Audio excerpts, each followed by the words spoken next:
Já vai começar, já vai. Já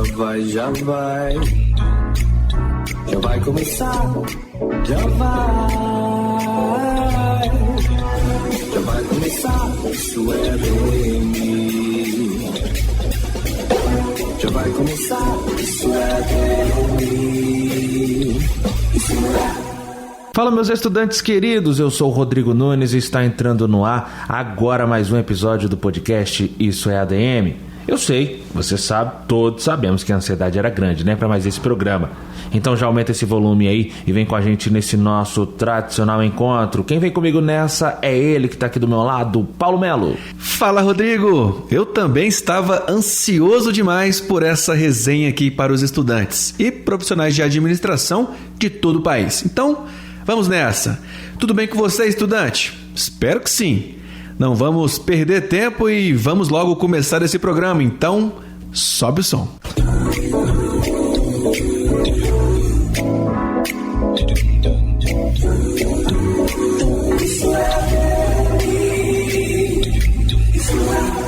Toda vez que eu ouço essa vinheta, tenho uma satisfação enorme, pois sei que vamos trazer mais um conteúdo inédito e principalmente pensado para os nossos futuros ADMs. Vamos nessa, Paulo? Fala aí para os nossos ouvintes qual é o assunto de hoje. Claro, Rodrigo. Então, hoje é dia de falar sobre oratória e a importância da comunicação para os estudantes. Boa, esse papo é massa, hein? Sempre dá aquele frio na barriga, né? Na hora de falar em público, em uma entrevista de emprego, em uma reunião, que seja até mesmo nas apresentações de trabalho da faculdade, mesmo online, né? Uma vez que muitos ainda estão somente nas aulas virtuais. É tenso mesmo, mas sempre tem um jeito, né, Paulo? Sempre tem um jeito. Por isso, hoje a gente vai bater um papo massa com o fonoaudiólogo e professor de oratória, Rodrigo Moreira. Eu quero então começar perguntando aqui: na hora de se apresentar em público ou em uma reunião em grupo, é normal que o estudante esteja nervoso. O problema é quando isso reflete na voz e nas mãos, nos gestos. Doutor, o que fazer quando isso acontece?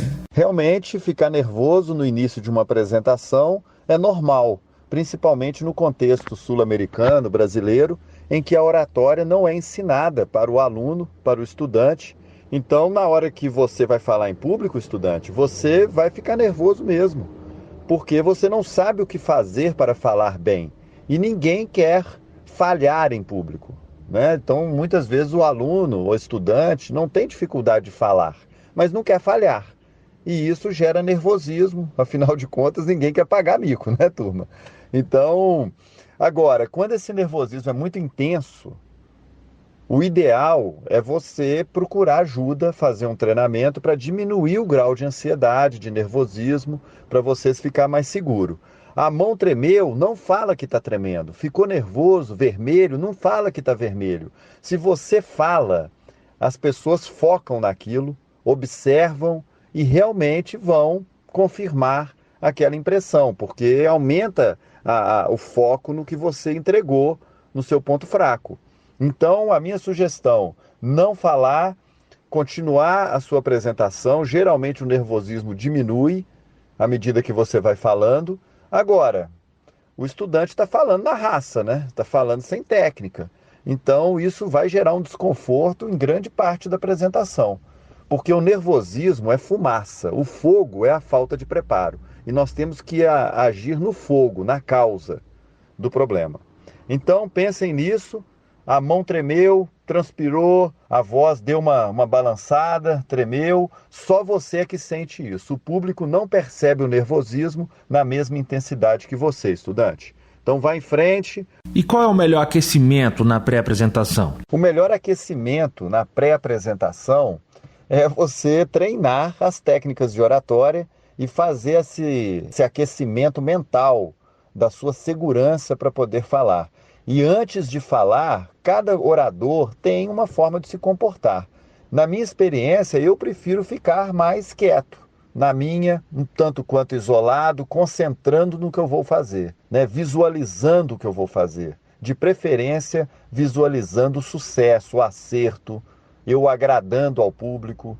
Eu penso assim, eu faço comigo esse processo de visualização. Agora, tem comunicadores, isso acontece também comigo, às vezes você está tão seguro do que você vai falar, do seu comportamento que você vai ter na frente do público, que você vai receber a turma lá na porta da sala de aula, do auditório, conversar com as pessoas. Aí você já interage com a turma e depois, na hora que você for falar, você já conhece muitos daqueles que estão na sua frente. E isso é um fator de quebra-gelo para você, orador, né, para você, estudante que vai falar, porque afinal de contas você já interagiu com a turma antes. Então, cada um é cada um. Eu prefiro, numa apresentação de alto impacto, muito importante, que se espera muito de mim, me recolher e fazer essa concentração baseado na visualização do sucesso. Falar certo é cumprir com todas as letras. A palavra andando não é andando.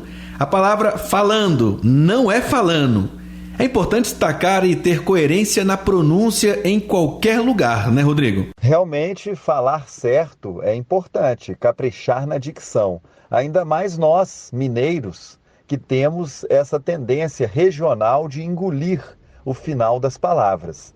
À medida que você vai se tornando um comunicador mais profissional, a tendência é você arredondar as palavras e ter um padrão de emissão Jornal Nacional, não é assim? Porque a sua comunicação ela vai atingir um público maior em âmbito nacional mesmo. Então, eliminar sotaques, eliminar regionalismos faz parte de um comunicador profissional. A não ser que aquela sua falha, entre aspas, falha de dicção, seja uma assinatura sua, um charme seu. Tive um aluno, representante comercial, que ele vendia em outro estado. E as pessoas de lá recebiam ele. Por quê? Porque gostavam de ouvir o sotaque mineiro dele. Então, marcava reunião, achava legal conversar com ele, escutar um sotaque diferente. Então, ele me disse, professor, se eu eliminar o meu sotaque, eu perco venda. As pessoas me recebem para poder me ouvir desse jeito, mineiro, de ser. Então, olha que interessante. Tudo depende. Comunicação é assim, pessoal.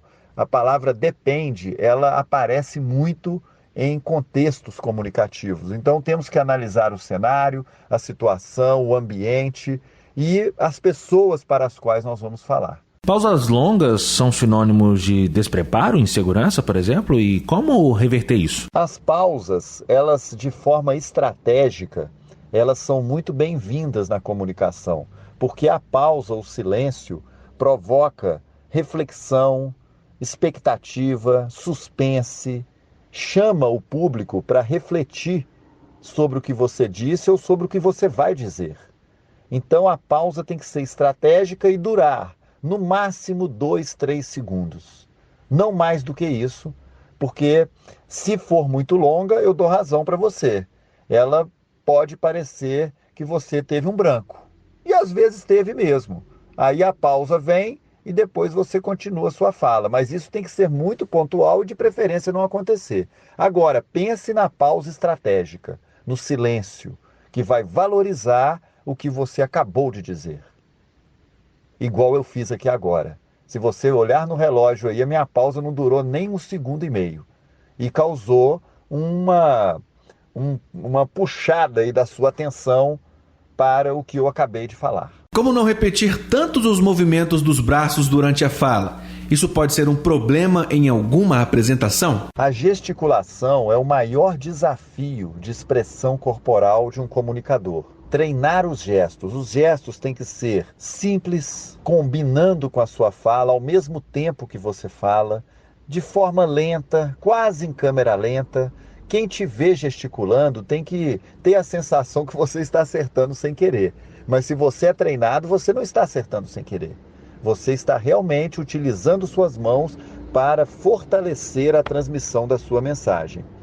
Então, gesto representativo, mão aberta, braço em 90 graus e utilize sim os gestos de forma moderada para transmitir segurança no que você está falando e se tornar um comunicador completo na sua expressão corporal. Impor a voz, falar um pouco mais baixo e firme, passa mais credibilidade ou não tem nada a ver? O segredo da voz é variação, ou seja, tem hora que você fala sussurrando E tem hora que você aumenta a sua voz e dá ênfase em algumas palavras para que essa entonação transmita o que você quer transmitir. Dê ênfase no que você quer enfatizar. Então, o segredo está em variar de acordo com a situação.